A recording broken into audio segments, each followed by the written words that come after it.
We are back on Play It Forward with Alex Rollins Berg, filmmaker, writer, director. The film today is Hold Up. Alex, thank you for being on the show today. Would you like to introduce yourself or the film setup? Thank you, Kostya. Thank you for having me. Yes, my name is Alex Rollins Berg. I'm a New York-based filmmaker, and my film actually is called Hold Up. It happens in New York. It's set in the year 2020, in the summer of 2020 here in New York, which some may remember was a very fraught time in the city. It was the global or at least national epicenter of COVID at the time. There was a lot of social unrest. The streets were completely empty for the most part, and it follows a character named Graham. He's coming home late at night from uptown. He's on a desolate subway platform, and he's approached by another man, an Eritrean immigrant named Hashim, who is desperate, has fallen on hard times, and is looking for something to eat. And we follow Graham as he tries to help this stranger find some food, but also we follow along on his kind of inner journey, his inner struggle between compassion, wanting to help the stranger, and also the fear of helping a stranger under those circumstances. That's awesome.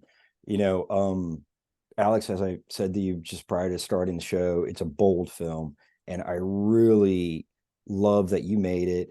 You're a white guy, seemingly. Is that true? Mm-hmm. Okay. That's very true. Okay. And uh, you know, and the main one of the main characters is from where? Because I'm not familiar with that. It's an African country. Yeah, I should say that, a lot of this story is loosely based on a real interaction, and the details of the character are taken from life. And the man that I met was named Hashim, and he told me he was from a country called Eritrea, um, Eritrea. which which is in Africa and is famous for bordering on Ethiopia and being involved in lots of conflicts with that country. Yeah. Um, yeah, and it speaks volumes, and it speaks volumes that I wanted to speak to the fact that neither you or I had heard of Eritrea until I had this encounter and looked into it and broadened my understanding of the world and where this individual was coming from.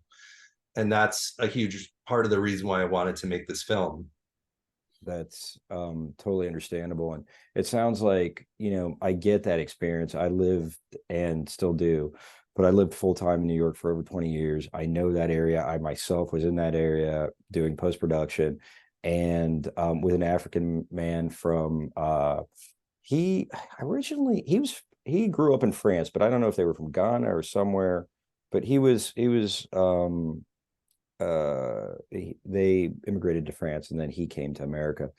And I know those trains, the late at nights, there's nobody there. And I know the generation that I think is that white generation that has that, so many kids from all over the country, all over the world, but really the country gravitate to New York City to be an artist, to be in the media world, in whatever their pursuit of their dreams. And they're coming from all, Kansas. I grew up in Kansas City. They're coming from Mm. everywhere.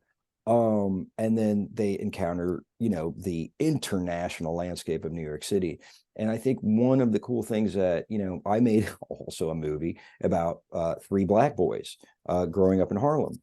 And, I got a little flack for it, like, how could I be so bold as to make a movie and write it? I think I know about, the Black community. And, to me personally, that is just one part of our social being. And the greater part in terms of color, race, sex, gender. I mean, to me, those are relatively superficial things. Um, to me, there's a much, much richer landscape that is the 99% of what we share as humanity. So Yeah. to me, I wouldn't shy away from, making an imaginative thing about anything that I would study and respect and pay honor to do. So the question, having laid all that out and the commonality that we have in the story, and I also wanted to say that being in New York City for a long time, there is that melting pot. There is that familiarity between races. people, you live there, and black men, white men, Middle Eastern men from everywhere, they'll call you brother. They'll say, what, they brother. And Yeah. so sister, that is so strong there. And one of the beautiful things about New York, there's so many Mm. difficult things about living in New York, but that's one of the greatest aspects of it. So that said, what inside your bones, you said this happened to you on an experiential level, like you were confronted by this, but what were the themes and the things that it brought up in you that you said, okay, I've got to explore this deeper, and I want to create a work of art around this topic? So many things. And I think the film itself, I mean, yes, race is something that separates these characters, but ultimately the film is not at all about race. In fact, it's one of many things that separates them. And I would argue it's the least important of the things that separate them as people. But what interests me about film, and I think you touched on this in a beautiful way, is film at the height of its power, I think it builds bridges, and it builds bridges between one experience and another, and allows us to kind of connect in a common humanity. And that's the goal, not only of this kind of film, but all the films I try to make, because I think that's the most exciting thing. And I think if we're all, I mean, we're really all living already in these kind of cloistered, solipsistic kind of existences, atomized existences, and I think that more than ever, it's so much fun to come together, both as a filmmaker making this film with a diverse cast and crew, and just like reaching out and finding the shared humanity on screen and like behind the scenes.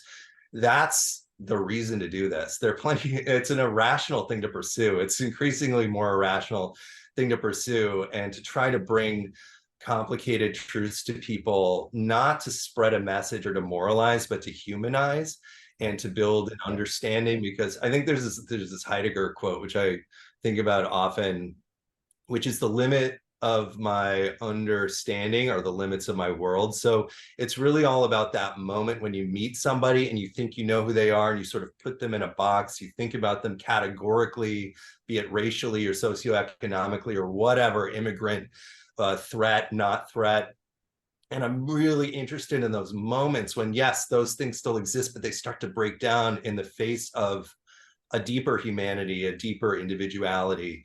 And that's what happened in this instance for me. And that's something that I've wanted to talk about. And prior to this, and when this happened, I thought, like, it just set my mind on fire. It was just like, I really want to jump in and tell a story like this that brings the audience into that experience beat for beat. It was just like, it was a tug of war. There's shots that even like simulate a tug of war in the film, where it's just like, oh, you're thinking of personal safety, or you're thinking of compassion. And just to touch, I think this is something that's hard to remember, because I think it wasn't that long ago, but we've all shed the memory of the pandemic so quickly. And like, why wouldn't we? But it was a time when we were all really isolated. And it was a time at which there was a lot of suffering going on ambiently, definitely in this city and in the world in general. And I, for one, had a reaction of, I need to keep myself safe. I need to keep my mask up. I need to keep inside. I need to keep my distance. But at the same time, there's this ache for communion, for wanting to make a difference, to want to do something to help somebody under those circumstances. And that was very much at play, I think, in the mindset of the character, and in my mind, in the event that this is loosely based on. It's beautiful. I love that. And it helps, really allows me to connect even more deeper with the movie, because, when you put it in that context, and then I'm thinking about the two key moments, right? Well, there's the entire kind of interaction with the main the African character. What was his name in the movie? Team, yeah. Hashim. Hashim. Hashim. So Hashim, and then the white kid, Graham. Graham. Hashim and Graham. So yeah. So Graham, like I have to, I guess you personalize your own experience. I'm very familiar with like Graham's response to that kind of, I've seen that in people I've, know. I've Mhm. my typical response, I'm very familiar in that context across international whatever landscapes. I was kind of grew up in it, so it you know wouldn't have threatened me to that degree. Um, I'll just go on a brief Please. tangent and just to share a personal story to connect with you. And you express yourself so eloquently and so important. I just to give you a little insight into me, I was walking down the street with my wife, just around the corner from our house, and there's a guy. He was not, homeless by, it wasn't his vocation at that point. He was down and out. He was pissed off and he wanted to buy a, nipper, apparently they call him. So Mhm. anyway, so he was like all pissed off and he was a young guy, he's like a good looking young African dude, well, dressed. He was like hippies or something. He saw us walk down the street and then he was like, what, give me some money, or I don't know, just really like threatening. I was like, I got nothing but love for you, brother. I just kept on Mhm. walking. And I said it sincerely. I said it sincerely. And we walked no more than, I don't know, 15, 20 feet. And I hear him yelling to me, I love you, man. And I Mhm. said, I love you. And I meant it, you know? Mhm. And that was such a beautiful exchange round. I never forget it. The sincerity of that. And so there's different ways to respond to that assault of give me, you owe me Yeah. some shit, you know? Yeah. And I'm like, I don't owe you anything, man. And it has nothing to do with color. Do I feel for what has been done to race after race after race, of genocide and persecution? Of course, you know, those are separate issues in my Mhm. mind, to some extent, like you said, the complexity of the human network. So to some extent, Mhm. but it's all about compassion at the end of the day. So I think my point in sharing that and then going back to the film is that what really touches me after you expressed yourself and where that movie came from is the last scene, right? Where he's looking at that couch Mhm. and they have the life they have and they have their, they're trying to make a nest for themselves. They're a young couple, whatever. He's coming home. She's pissed off. He's like, I'll be there as soon as I can. I'm going to fix this. We got the wrong couch. Fuck. And he gets home and here is this dream, right? That's all the guy wants. He just wants safety. He just wants a safe place to lie down and fall asleep, and just wants a meal. And these are the basic primal needs that we should all have and be entitled to as human beings. And the fact that that discrepancy exists is really brings us to the second question of play it forward, is what was the message? What is the message of the movie when you look at, what are we looking at? Why is that disparity? How do we confront that disparity? How do we address it? What do we do to fix it? What is our responsibility? What can you share to help me? That's yeah, of course. Yeah. Like I you touched on it so beautifully just now. I mean, I think art, it doesn't necessarily need to provide messages. I think there's this idea, there's discomfort with this film from some people, I think, that demand a message, that demand or that feel like, well, the character should or shouldn't have done something. I just really just strive to depict reality as truthfully and fully and kind of humanistically as possible, so that we can ask those questions that you just asked, and that you leave the theater or the screen or wherever you've encountered this piece thinking about those, feeling those things, and asking yourself, as opposed to either hiding from those things or hiding behind some ideology that prevents you from engaging fully in the humanity, and isn't prescriptive in any way, that tells you, oh, well, Graham should have done this or shouldn't have done this, or, it's been very interesting, little tangent here, releasing this film on YouTube. incredibly well because it Yeah. stirs up these types of questions in so many people. It's kind of like a litmus test, you know, like some people just have the most hostile reaction because they're being touched in a place they don't want to be touched, and they think, I would have, you know, attacked that guy on the Right. subway. Right. You know, this like kind of like barbaric, alarming Right. lack of compassion. Yeah. But at the same time, I'm not telling those people, well, you should have brought this man home. I didn't, in my experience. I'm Yeah. not saying you should or shouldn't do anything. I don't believe that art's job or filmmaking or whatever you want to call it, maybe art's too elevated, whatever I'm Yeah. doing, Yeah. job is to Art. kind of Yeah. either speak to a consensus or, you know, didactically tell you a message. I think it's a place to go to confront the things that keep you up at night and to have that conversation with people and to sort of drag these kinds of things that we hide from out of the shadows and into the light and into a common space, hopefully a theater where we can all watch it and sort of feel these feelings together and start the conversation, not really walk away with like, here's what you should do, everybody. You know, that's Of not what I'm course. about. Of course. Of course. And and that's not necessarily the thrust of the question either. I It's apologize. no, please, because I get that. And I think I'm mindful of being very cautious about that as well, because I don't want the artists to think that when I ask them. To me, the movie is like, at the end of the day, it opens your heart, right? The guy he is having some heart opening experience, right? He's having a Yes. compassionate moment, and he's seeing, man, I got this fucking new couch, and there's a dude who doesn't have a place to lay his head.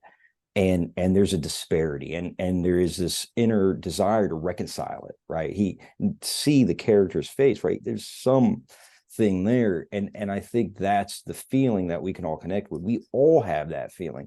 And I Yes. remember, we all have that feeling, and that's the connective tissue that binds all of us. We all have the desire to help, but then we're afraid, like, oh shit, am I gonna uh, take this man in, and then he's never gonna leave, right? Yeah. Yeah. Is it safe, right? There's this balance, and so at the sake of maybe I don't want to be pushy, but I want to ask you again, like, you as a viewer, what do you walk away with? Because I'm sure it's something different every time maybe you watch it. I don't know when the last time you did, but what do you walk away with when you watch it? Kasi, I think you put it so clearly earlier, which is it's just that feeling of like when you have this crisis in your life and you need to get home and it's like, oh my God, they delivered the wrong color couch. It's when the kind of importance of the crises that you face sit up against real crises, real hardships, and you realize like the significance or insignificance of your problems become clear in sharp relief to that. Yeah. That to me, I guess, as close as I can come to saying that there's a Thanks. message here. You got Thank me. you. Thank you. Yeah. No, it's a message is all, storytelling. And I always go back that there's a narrative arc, right? There's a narrative arc. Yes. There's something happening. And as a result of something happening, there's a climax and a denouement. And that's the way it's built, right? And that tells us something. There is a something in that. And I think and call it a lesson, call it a takeaway, call it a moral, call it whatever you want, but there's a gift there, Yes. and what's that gift, Right. and I think we got there. So the last, thank you. The last question of Play It Forward is, how have you been changed personally since making this movie? It's like that's been just like such a beautiful part of making this film because like many people during that time I felt so disintegrated in the world. I felt shut off. I felt you know just like trepidatious about everybody because like Yeah. I mean a big part of like in the real story what was scary to me at the moment was he wasn't wearing a mask, as Right. like Right. this is like in the middle of Right. everything. We didn't know, we didn't have any Right. vaccine, nothing. It was Right. like that was like, and I was coming home to someone who's immunosuppressed. So it was just like Wow. there's just this extra layer of sort of Yes. like, whoa, we need to keep our distance here. Yep. So many things stacked on top of so many things. Yep. And the gift of coming out of that and making this film, we made this film in the summer of 2021 when there was a little reprieve Mm. from it, and it was so beautiful to come together again and be on a set. I hadn't worked throughout the pandemic on sets. I love making films, getting these amazing friends, and these new collaborators. The actor who plays Both Hashim Renrick awesome. or Yeah. has become a dear friend of mine. We're building. We went to London, Albania together. We Oh, met all these wow. world like global like film festival friends now. I started to Awesome. teach at NYU as a result of this, and I've made a ridiculous number of wonderful new friends and mentees through it, and mentors as well. The film completely changed my life, and it has to do with everything of the making of it, and that's the beauty of doing art. I mean, the result is the result, but a lot of times you just like the true gift of making art is the collaboration and the journey Yeah. of doing it, and everything's different, honestly. That's awesome. That's awesome. Um, that's awesome. It sounds like your world has definitely opened up quite a bit. What about your inner world? How has that changed? Hmm. I think it's just reinforced what I kind of thought might be a good way to work. I've prior to this, I think other people have talked about their mistakes. I've made many mistakes on my road of just trying to figure out what your voice is and trying to figure out sort of like, oh, what do I make a movie about? What do I have something to say about?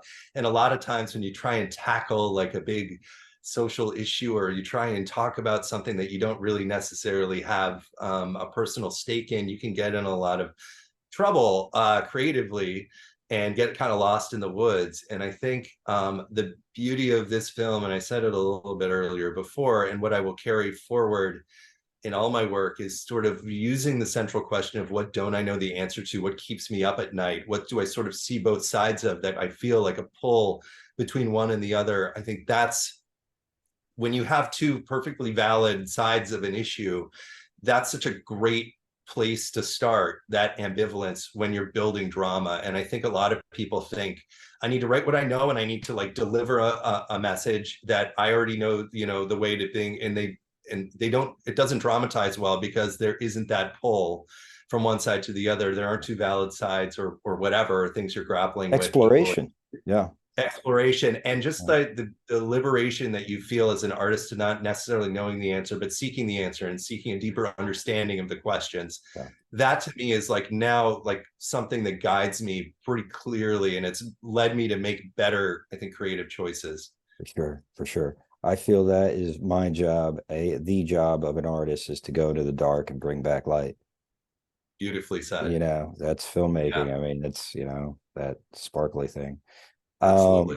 Alex Rollins Berg, filmmaker, writer, director, artist.